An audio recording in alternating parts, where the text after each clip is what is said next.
A very good morning to everyone. Today we are going to discuss about the developmental biology. तो developmental biology का as you have seen on the screen, we are going to discuss about what is induction and a competence.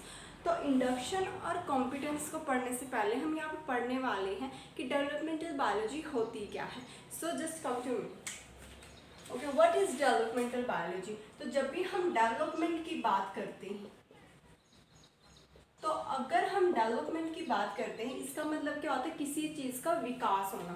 What is it? It is becoming from a human. तो bio के अंदर क्या, अब यहाँ पे एक word लगे बायो. बायो का मतलब लाइफ, कि लाइफ किस तरीके से फॉर्म होती है. वेदर इट्स ह्यूमंस, कि चाहे वो हमारे पास क्या है, ह्यूमंस है, या फिर हमारे पास बैट्स हैं, डॉग्स हैं, या स्मॉल इंसेक्ट्स लाइक ड्रोसोफिला है.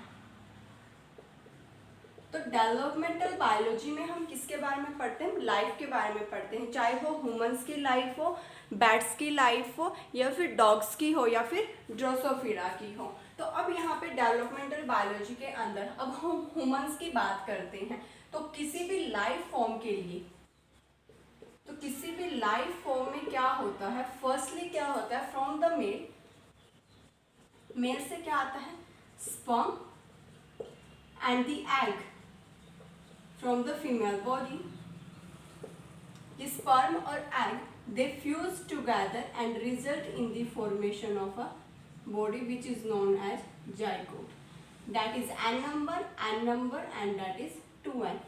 जाइगोट बन गया. अब ये जाइगोट क्या करता है, सेल को क्लीवेज करता है. क्लीवेज क्या होता है कि जब ये जाइगोट डिवाइड होता है स्मॉल स्मॉल सेल्स के अंदर, इस तरीके से क्या होता है, ये डिवाइड होना शुरू हो जाता है. कहीं पे नर्वस सिस्टम बनेगा, कहीं पे कुछ और बनेगा. तो that is known as cleavage. उसको हम क्या बोलते हैं, क्लीवेज बोलते हैं. क्लीवेज के बाद क्या आ जाती है, ब्लास्टूला स्टेज आ जाती है. कौन सी आ जाती है, ब्लास्टूला. और फिर हमारे पास आ जाती है गैस्ट्रुलेशन.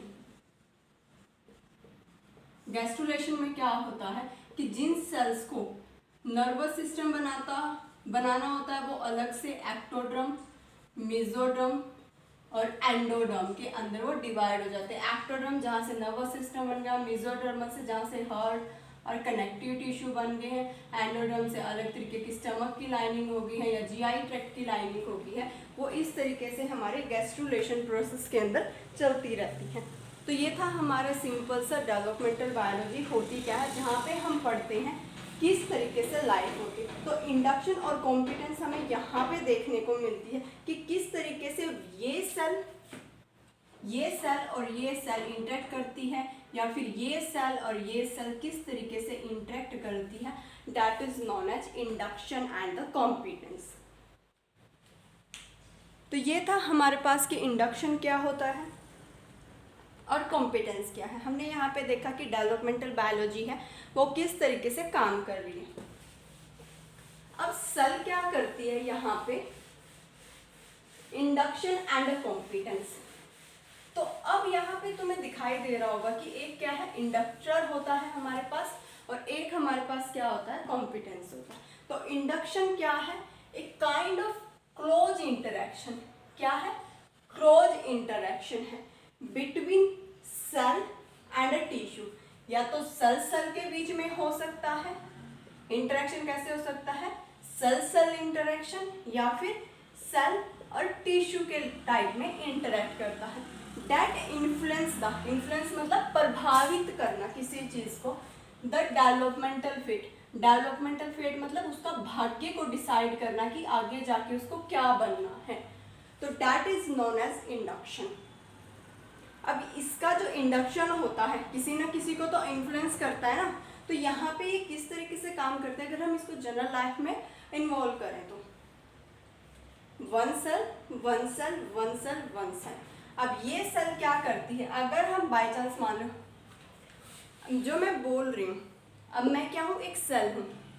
अज्यूम करो कि मैं एक सेल हूँ, मैं आपको पढ़ा रही हूँ इंडक्शन का। अब ये इंडक्शन आपको कब समझ में आएगा, मैं यहाँ से क्या कर रही हूँ, मैं आपको एक सिग्नल दे रही हूँ। जब आप इसको सुनोगे तो आपके समझ में आएगा कि भाई किस तरीके से सेल इंड्यूस होती हैं और किस तरीके से वो रिस्पॉन्ड करती हैं। और जो तुम रिस्पॉन्ड करोगे कि अगर ये इन्फॉर्मेशन तुम्हें पढ़नी होगी, डेवलपमेंटल बायोलॉजी के स्टूडेंट हुए तो आपको क्या आएगी, इन्फॉर्मेशन समझ में आएगी अगर आप बायोलॉजी के स्टूडेंट हैं। पर लेकिन अगर किसी आर्ट वाले बच्चे को बोले cell to cell interaction, first वो पूछेगा कि सेल क्या होती है। यहाँ पे आप क्या कॉम्पिटेंट हो चुके हैं इस इंफॉर्मेशन के लिए, that is known as induction. और कॉम्पिटेंस क्या होता है, एबिलिटी टू रिस्पॉन्ड, कि इसने जो इंटरेक्शन, इसने जो सिग्नल दिया था कि भाई respond to specific inductive signal, कि इसका ने जो सिग्नल दिया उसके लिए इसने रिस्पॉन्ड किया, उसको हम क्या बोलते हैं, कॉम्पिटेंस बोलते हैं। अब ये किस तरीके से काम करता है अब यहाँ पे देखते हैं। अब बाय चांस मान लो हमारे बॉडी के अंदर हम हार्मोन्स पढ़ते हैं, तो हार्मोन्स मान लो हमारे पास ये क्या थी, थायराइड ग्लैंड मान लो या फिर कोई भी पैंक्रियास ग्लैंड। इस ग्लैंड ने क्या किया, यहाँ से अपनी बॉडी से ब्लड के अंदर हार्मोन्स को रिलीज आउट कर दिया। और यहाँ पे कोई सेल है जिसके पास यहाँ पे क्या है, रिसेप्टर प्रेजेंट है। क्या है यहाँ पे, रिसेप्टर प्रेजेंट है। ये क्या हो गया, एक तरीके से रिसेप्टर, या फिर डेवलपमेंटल बायोलॉजी की भाषा में क्या बोलते हैं इसको, कॉम्पिटेंस फैक्टर। अब तो इंडक्शन के टाइम पे इसके पास क्या होता है, एक इंड्यूसर होता है। इंडक्शन के अंदर क्या होता है, इंड्यूसर होता है। इंड्यूसर को हम क्या बोलते हैं, सिग्नल बोलते हैं। तो बेसिकली इसके पास क्या होते हैं, टू कंपोनेंट होते हैं। The induction and the competence, they have two component. First is the inducer, that is in the form of a signal. Second is the responder और द रिसीवर। तो दैट इज बेसिकली क्या हो गया, हमारे पास क्या होगी, दो सेल हैं, दो कंपोनेंट है। एक हो गया अपने पास इंड्यूसर जो एक तरीके से सिग्नल रिलीज कर रहा है, रिस्पॉन्डर एक रिसीवर होता है जिसका काम क्या होता है, सिग्नल को ट्रांसमिट करना और उसको रिसीव करना। तो ये हम लोगों ने देखा इंडक्शन क्या होता है एंड कॉम्पिटेंस क्या होता है। अब इस तरीके से जैसे इसको सिग्नल मिलता है तो ये यहाँ पे डिसाइड कर लेता, अगर बाई चांस मान लो यहाँ पे इसको आई फॉर्म करना था तो यहाँ पे हमारी बॉडी के अंदर आई की फॉर्मेशन हो जाएगी। अब यहाँ पे हम देखेंगे किस तरीके से हमारी बॉडी के अंदर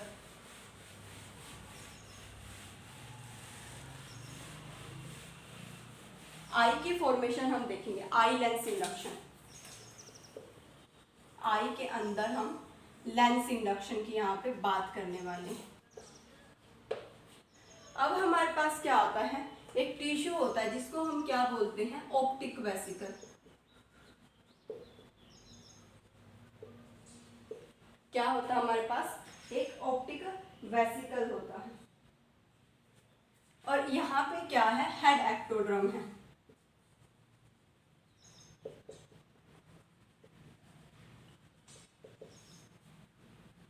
और यहाँ पे PAX6 नाम का रिसेप्टर प्रेजेंट है।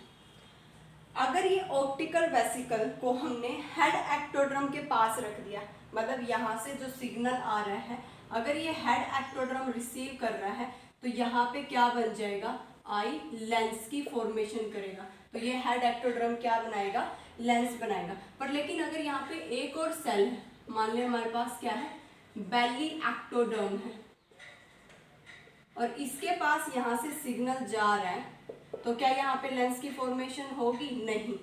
तो अगर हम मान लें कि अगर हम ट्रांसप्लांटेशन कर लेते हैं कि ये मेरा क्या है, आई है, आई के अंदर मेरे को लेंस की फॉर्मेशन करानी है, तो अब इस लेंस की फॉर्मेशन कराने के लिए मुझे क्या करना होगा, तो अगर ऑप्टिकल वेसिकल का जो ये टिश्यू है आई का, और वही वाला टिश्यू प्रेजेंट है जिसका काम क्या है, रिस्पॉन्ड करना, अगर आई वाला टिश्यू यहीं पे सिग्नल देगा तो आई की फॉर्मेशन हो जाएगी। पर लेकिन अगर वो बोले कि आई को यहाँ पे बनाना है तो वो किस तरीके से बनाएगा, थोड़ा इम्पॉसिबल है, क्योंकि यहाँ का जो टिश्यू है वो इतना कॉम्पिटेंट नहीं है। कॉम्पिटेंट कौन सा टिश्यू, यहाँ पे हेड एक्टोड्रम है, तो वो ऑप्टिकल वेसिकल से जो सिग्नल आ रहा है उसको रिसीव ही नहीं कर पा रहा है, तो जिसकी वजह से क्या हो रहा है, लेंस की फॉर्मेशन नहीं हो पा रही है। That is known as a competence factor. Induction and a competence, it is a kind of cell to cell interaction in the form of developmental biology. आप लोगों ने पढ़ा होगा, मैंने एक वीडियो डाली हुई थी, जैसे हार्मोन्स किस तरीके से, हार्मोन्स और रिसेप्टर्स के बीच में किस तरीके से काम करता है,